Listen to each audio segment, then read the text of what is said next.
Now I know what you're going to say. UEFA President Alexander Seferin said that the plan is for UEFA to implement VAR next season. However, it hasn't been confirmed yet, so there's still room to discuss, and for you to share your opinion, as I know some people are mega against it and others are for it. But welcome to another Champions League Roundup video. My name is Adrian. How do you do? Thanks for joining us. I'm going to tell you everything you need to know from this week's action so that when you're standing around the water cooler, you've got all the facts, man. And once again, the good people at OneFootball have helped produce this Champions League Roundup video. The app helps me stay on top of things and can help you too with live match scores and feeds, custom news feeds to your liking, highlights, videos, news updates, and much more. So check out the link to a free download in the description, either for Android or iOS. Group A, and with AS Monaco getting absolutely stomped 4-0 at home by Club Brugge, things are going a little bit Gary Neville for Thierry Henry. That makes sense, right? The French legend is still yet to win a match with the Principality side, and fans must have been resigned to defeat after just 17 minutes, as a Hans Vanaken double put the visitors ahead. If that wasn't enough, then they found themselves down 3-0 after just 24 minutes. I said it this weekend, and I'll say it again, Monaco is looking absolutely pitiful, man. There's big problems there, especially with the legal trouble that their owner is in, who was arrested yesterday, or 2 days ago by the time this was published. Now, you know what would fill me with fear, and hell, would probably fill any man with fear? An angry Diego Simeone. You want more fear? Try an angry Diego Simeone who wants to exact revenge on you. Well, that's exactly what Borussia Dortmund were up against in the return leg, if you want to call it that, away to Atletico. And man, did Simeone ever prove his incredible worth as a manager. He got everything exactly right for his team, as Atletico absolutely smothered the life out of Dortmund. And I mean, with Dortmund being one of the better attacking sides in Europe so far this season, they were limited to just 2 shots, and Oblak didn't need to make a single save. The kind of thing that Mourinho just dreams of. That was Dortmund's first loss across all competitions this season, and will truly be a test for them to bounce back after facing adversity. And who do they have to do it against? Bayern Munich in Der Klassiker this weekend. Is Simeone the best manager in the world when it comes to defensive tactics? I can't really think of a better one. I would have said Mourinho back in the day, but Simeone's sides are just incredible. And they did it without Godin on the day. So anyways, it's tight at the top in this one, but you'd be very surprised if either of these teams don't make it out. Brugge isn't out of it completely yet, but Monaco is in the see you laterville column.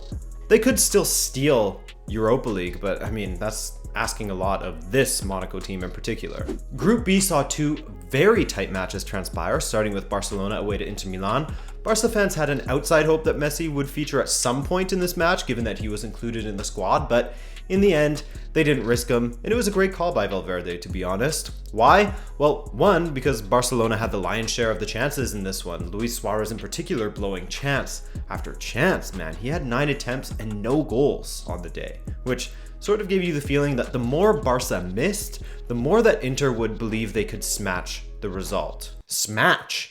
That's a weird one. Snatch is what I meant to say. However, after Malcolm was subbed on, he shifted right to get a tiny bit of space for his left-footed strike to rip past Asamoah and Handanovic in the 83rd minute. But cometh the late hour, cometh the man. And Icardi, the king of late goals, equalized from a scrambly play in the 86th. His 3rd in 4 UCL matches, ensuring that Inter have won all of their UCL points this season, 7, from losing positions.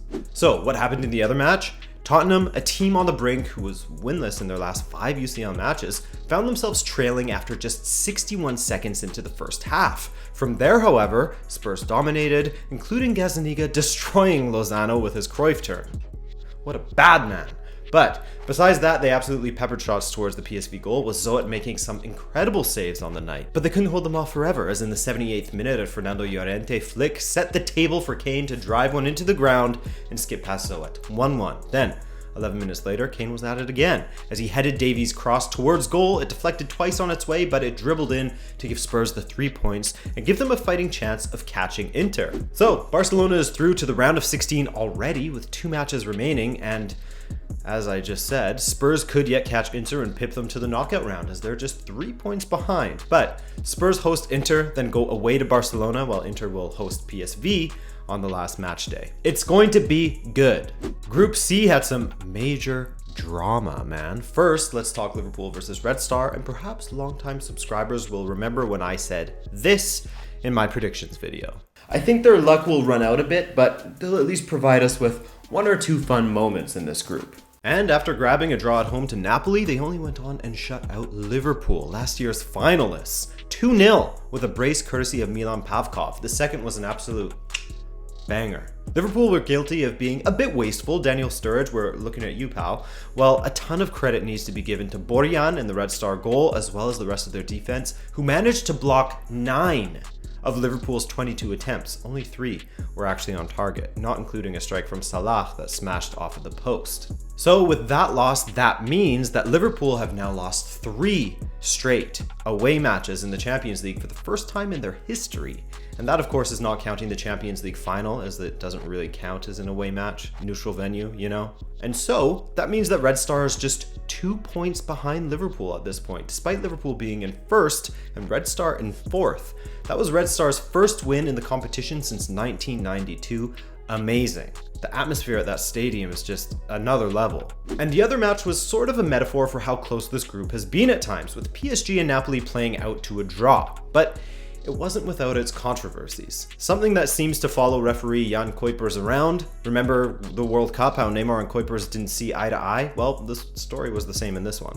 PSG took the lead in the first half thanks to some tidy work from Mbappe, who found Juan Bernat streaking forward to slot it. That assist means that Mbappe has taken his goal involvement to 17 goals and 18 Champions League matches. Insane. He hasn't even played as many matches as he has years in his life. In the second half, Buffon was really put to work as Napoli upped the pressure and found their stride, as he made 4 incredible saves in the span of 6 minutes in the second half. On Mertens, Callejon, Mertens again, Fabian, and then the penalty was given in the 60th. Now, some point to the fact that Callejon was offside when the ball was played through, but given that we are all experts on the offside rule now, we know that since Thiago made a deliberate attempt at playing the ball, that negates the offside, and the penalty was rightly given. Insigne stepped up, and Insigne of course scored 5 goals in his last 6 UCL appearances. But minutes later, consider this exhibit A of my case for VAR. In the 70th minute, Bernat was stripped in the box by, I believe it was Maximovic, and nothing was given. Genuine reason for frustration there for PSG. And Thiago and Neymar had some choice words for Jan Kuipers. So, the 1-1 scoreline means that the table is as tight as ever going into the final 2 matches. Can Red Star find a way through? It'll be tough as they welcome PSG and go away to Napoli, but it isn't any easier for Liverpool as they go away to PSG and host Napoli. No one has it easy in this group, and it's still all to play for. And in Group D, the table is really starting to take shape, with the unbeaten FC Porto firing their way to the top with an emphatic 4-1 victory over a terrible Lokomotiv Moskva side. How bad are they? Well, just take a look at this attempt by Eder, legend, because this about sums up how bad they are. Oh, hey! Porto are looking quite good in this group as they have a 6-point lead over the 3rd place team, so all they need is a draw from their final 2 matches, and they're through. In the other match, Schalke continued the revitalization of their season. After a run of 6 matches where Schalke were winless, they have now only lost 1 of their last 9 matches, 6 of which have been wins, including an impressive 2-0 defeat of Galatasaray this week. The first goal was pretty funny, with Muslera providing a very Hugo Lloris-like moment. I'm sorry, I'll stop ragging on Lloris and his terrible decision-making these days, but Muslera came flying out to collect the ball, slid out of the box, meaning that Guido Burgstaller had a relatively open goal to shoot at, but there was still a lot to do here, as he had to curl it around both Muslera and the defender, and the angle was quite acute. Then Schalke were a little wasteful with some opportunities and unlucky with others, forcing great saves out of Muslera and having a strike come off of the post. But in the second half, summer arrival Mark Uth scored his 2nd goal in as many matches to make it 2-0 to Schalke and job done. Great performance from Schalke as they have a 4-point lead on the 3rd placed Galatasaray. In Group E, another Champions League match. Another fail from Benfica. I'm super over this garbage, man. Annoyed with Rui Vitória. Why are Pizzi and Rafa on the bench? Why are Salvio and Gabriel out there? Trash decision by him, in my opinion. Jonas got Benfica ahead half an hour into the match when Onana, what's my name, flapped at a corner kick. Jonas got smashed in the first half, however, and wasn't able to make it past the 55-minute mark. Then, of course, Ajax found an equalizer through Tadic, which just rolled over the line. In the closing minutes, Gabriel had an opportunity to win it, and what does he do? He hits it almost directly at Onana. Dude didn't even have to move, and people are giving it up for him as if he made a save at full stretch from 2 yards away. Did well to stand his ground and kick his leg out, sure, but Gabriel not scoring is more his own doing than Onana's involvement. Pick a corner for f***'s sake. Yep, I am salty. Benfica isn't eliminated yet, but they're basically playing for the Europa League. Losing points at the death in Amsterdam and then failing to take all 3 at the death in Lisbon.